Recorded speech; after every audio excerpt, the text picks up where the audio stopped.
NFC spiritual ప్రేక్షకులకు స్వాగతం. ఈ వారం రాశిఫలాలు పరిశీలిద్దాం. ఓం హ్రీంకారాసన గర్భితానలసికాం సౌహక్లీం కళాం బిభ్రతీం సౌవర్ణాంబరధారిణీం వరసుదా ధౌతాం త్రినేత్రోజ్వలాం వందే పుస్తకపాశమంకుశధరాం స్రగ్భూషితాముజ్వలాం త్వాం గౌరీం త్రిపురాం పరాత్ప్రకళాం శ్రీచక్ర సంచారిణీం. ఓం శ్రీ బెజవాడ కనకదుర్గాదేవ్యై నమః. మనము ఈ వారంలో ఉన్నటువంటి గ్రహ స్థితిగతులను మనం ఒకసారి చూద్దాం. కుజ బుధులు ఇద్దరూ కలిసి 12 రాశుల వారికి కూడా మిథున రాశిలో ఉంటారు. గురు రవులు కర్కాటక రాశిలో, కేతువు సింహరాశి, శుక్రుడు కన్యారాశి, అదేవిధంగా శని వక్రించి మనకి మీనరాశిలో, రాహువు కుంభరాశిలో ఉండడం జరుగుతుంది.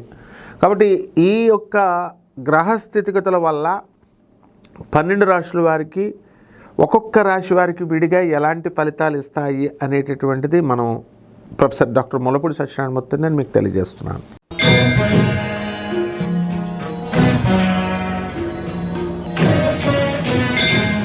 ధనస్సు రాశి, ఈ రాశి వారికి అందరికీ కూడా రాహు వలన ఎక్కడికో వెళ్ళిపోతారు.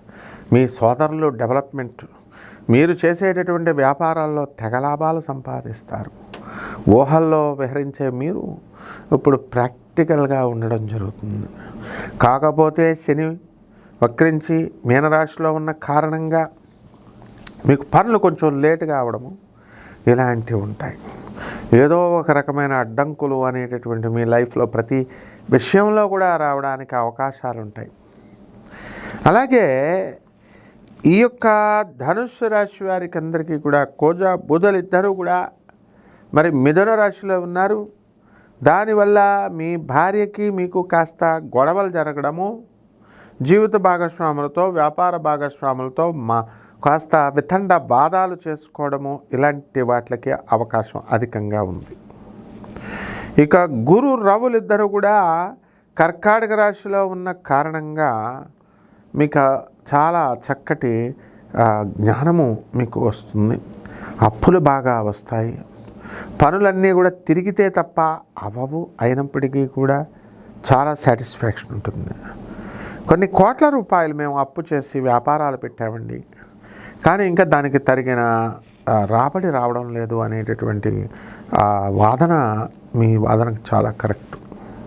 అలాగే ప్రభుత్వాల నుంచి రావాల్సినటువంటి లాభాలు కానీ, పర్మిషన్స్ కానీ ఇవన్నీ కాస్త లేటుగా రావడం అనేటటువంటివి జరుగుతాయి. అయితే ఈ యొక్క రాశివారికి అందరికీ కూడా భాగ్యములో ఉన్నటువంటి కేతుగ్రహ ప్రభావం వలన ఎక్స్పోర్ట్స్ ఇంపోర్ట్స్ బిజినెస్లో ఉన్నవాళ్ళు బ్రహ్మాండంగా చేస్తారు, లాభాల బాటలో వెళ్తారు.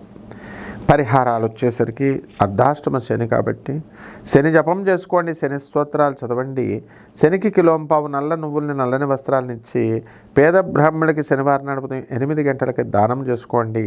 దశ మహావిద్యల్లో ఒకటైనటువంటి ఈ యొక్క మన మహాకాళి అమ్మవారు లేదా తారా అమ్మవారి యొక్క జపం చేసుకోండి, అమ్మవారి యొక్క హోమాన్ని చేసుకోండి. ఈ రకంగా చేసుకుంటే బ్రహ్మాండంగా ఉంటుంది. శుభమస్తు.